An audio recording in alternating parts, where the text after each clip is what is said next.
Hi, everyone. It's Kelly from the Hub here today with Joy Ashley, Executive Director of Ephrata Area Social Services. How are you there? Morning. I'm well. How are you doing? I'm doing all right, doing all right. Joy has some very exciting news for the community. Joy, I will let you tell it. Okay.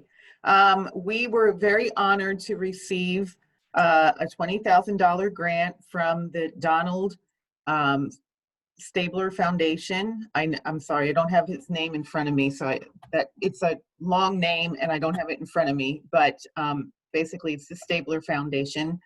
And so we were extremely grateful to receive that. And that money is earmarked specifically toward our transportation program. And so I really just want to, I know we talked about our transportation program before on a earlier video a couple months ago, but I think it certainly bears repeating.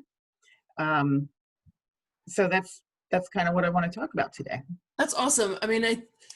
One of the coolest things is that we have all come together to really help transform a place where there was no transportation at all. A true transportation desert, and transformed it into a place where you can get around with Mm-hmm. your fleet of vans that you have, with the Hub shuttle. It's really created a cool community way to solve that problem. So Yeah.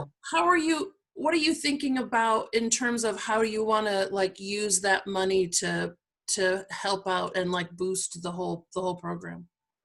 Well, the transportation program is extremely important. Yeah. And you are absolutely right. This is the Hub shuttle is our answer to public transportation, and it is starting to really take off. We are picking up more and more people. We picked up an individual in Reamstown several times now. And it's all just word of mouth. People are, the word is getting around. Hey, there's this Hub shuttle. It has stops. Be there and it will take you where you need to go. So that's really exciting to me because it's really, really starting to take off. Our minivans have been operating for many, many years now, that part of the program. But as the information is being told, the word of mouth is spreading, the need is getting greater and greater. So we could easily pick up 2 more minivans and hire more drivers, and still not meet the need. We would still be booked solid, but we got to start somewhere. Right. So the foundation's funding will certainly go toward the purchase of a replacement vehicle. Our minivans are old. They all have 120,000 plus miles on them, and they're really starting to show the wear and tear, and as the garage knows, they see our minivans frequently. So we would like to use that funding plus other funding that comes in to replace our minivan. The other thing is our 2 minivans currently are not handicap accessible. Our only handicap accessible vehicle is the Hub shuttle with the lift gate at the back for wheelchairs. So when we do replace our 1 minivan, it is going to be a handicap accessible minivan that we replace it with. Good. We want to be all inclusive. We need to be all inclusive.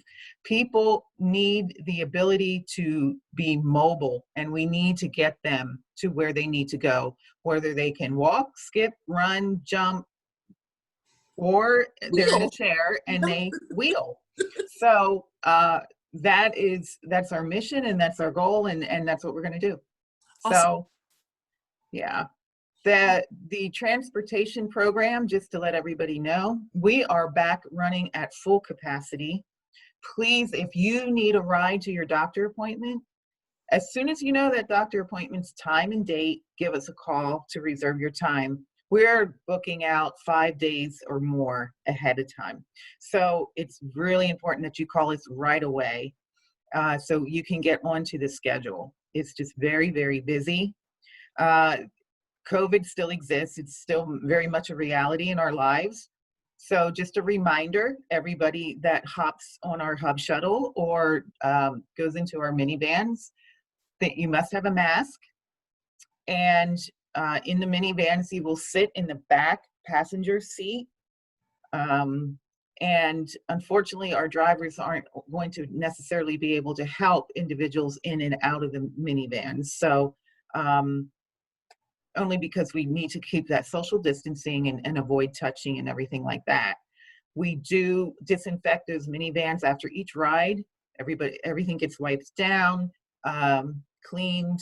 And so I just want to assure everybody that when you do enter our minivans, you are going to enter a clean, sanitized vehicle. Good. With your mask. So the one thing that we don't have operating at this point, Thursdays have always been traditionally our grocery store days. And we would often take more than one passenger to Walmart or Wise or wherever they need to go for their grocery store run. We still are not doing that, only because it's one passenger at a time. If an individual has a caregiver or a child with them, or a son, daughter, whatever, in that situation, we will take more than one person. But as far as just picking up clients and merging them to go to the one grocery store, we are not doing that at this time. So I gotta say, having a transportation system this vibrant in this town is just incredible. And and it goes to Denver. So it's not like, pretty much anywhere you need to go around town, this can happen. So a right. huge shout out to Stabler for helping to boost this program. That's just key. That's absolutely wonderful. And we know the need is still so very great. Getting people to their places of employment is absolutely huge. It is a major, major barrier for a lot of people. And we are working on expanding. Good. We know we want to be able to accommodate everybody in Northern Lancaster County who needs a ride, who lacks transportation. We want to be able to help with that. So we are focused on expanding, replacing vehicles, and expanding the program overall. So wonderful. Thank you, Joy, as always. Good to chat with you. We will talk again soon. Thank you. Bye. Thank you, everyone.